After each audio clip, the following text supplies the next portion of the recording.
Sa gitna ng disyerto ng Middle East, may dalawang bansa na matagal nang nasa gilid ng digmaan. Ang isa ay ang makapangyarihang estado ng Israel. Ang isa naman ay ang Revolusyonaryong Republika ng Iran. Sa loob ng maraming dekada, ang kanilang tensyon ay nagdulot ng mga lihim na operasyon ng cyber war, assassination, at mga missile strike.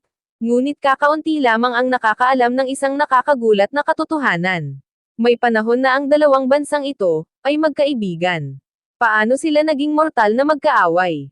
At bakit ang sigalot na ito ay itinuturing ng mga eksperto? Isa sa pinakamapanganib na conflict sa modernong mundo. Ito ang kwento ng Iran versus Israel. Pagkatapos ng World War II, nagsimula ang isang bagong panahon sa Middle East. Noong 1948, naitatag ang bansang Israel. Maraming bansa sa rehiyon ang tumutol dito. Ngunit hindi lahat ng bansa ay tumutol. Isa sa mga bansang hindi tumutol ay ang Iran. Agad naging kaalyado ng Israel ay ang Iran. Sa panahong iyon, pinamumunuan ng Iran ng monarkiya sa ilalim ni Mohammad Reza Pahlavi, na kilala bilang Shah ng Iran. Sa ilalim ng estado ng Shah, may trade ang Iran at Israel. May military cooperation. May intelligence partnership. Ang dalawang bansa ay may iisang layunin: pigilan ang impluwensya ng mga kalabang estado sa rehiyon. Sa loob ng ilang dekada, tahimik ngunit matibay ang kanilang relasyon. Ngunit may hindi inaasahang may paparating na tensyon.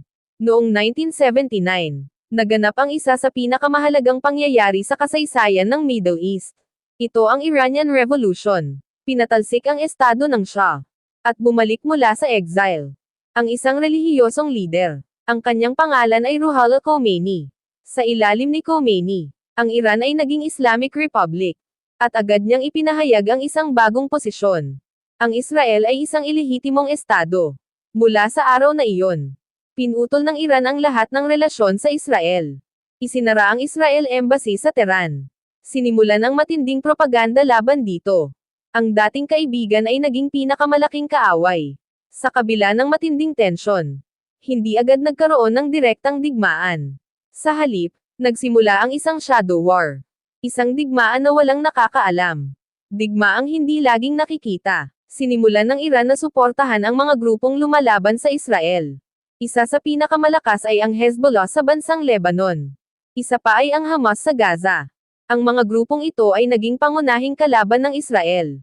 Sa kabilang banda, nagsagawa rin ang Israel ng mga lihim na operasyon laban sa Iran. Mga operasyon na kadalasang hindi inaamin sa publiko. Ang kanilang digmaan ay naging isang chess match ng intelligence agencies. Noong early 2000s, lumitaw ang isang bagong banta. Ang nuclear program ng Iran. Natuklasan ng international community. Ang Iran ay nagde-develop ng nuclear technology. Ipinahayag ng Iran na ito ay para sa peaceful energy purposes. Ngunit hindi naniwala ang Israel. Para sa kanila, kung makakagawa ng nuclear weapon ang Iran, maaaring malagay sa panganib ang kanilang buong bansa. Dahil dito, nagsimula ang isang serye ng misteryosong pangyayari. Nagkaroon ng mga cyber attack, mga sabotahe sa nuclear facilities, mga assassination ng Iranian scientists. Isa sa pinakakilalang cyber attack ay ang Stuxnet. Isang virus na target ang Iranian nuclear centrifuges. Maraming eksperto ang naniniwala na ito ay ginawa ng Israel at United States.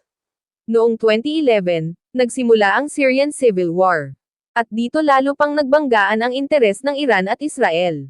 Sinusuportahan ng Iran ang gobyerno ng Bashar al-Assad. Nagpadala sila ng military advisors, weapons fighters. Para sa Israel, ito ay isang malaking banta. Kung magiging malakas ang presensya ng Iran sa Syria, magiging malapit ito sa boundary ng Israel. Kaya nagsimula ang Israel ng airstrikes sa Syrian territory laban sa Iranian bases. Ito ang isa sa mga pinakaaktibong front ng kanilang lihim na digmaan. Sa paglipas ng mga taon, patuloy na tumindi ang tensyon.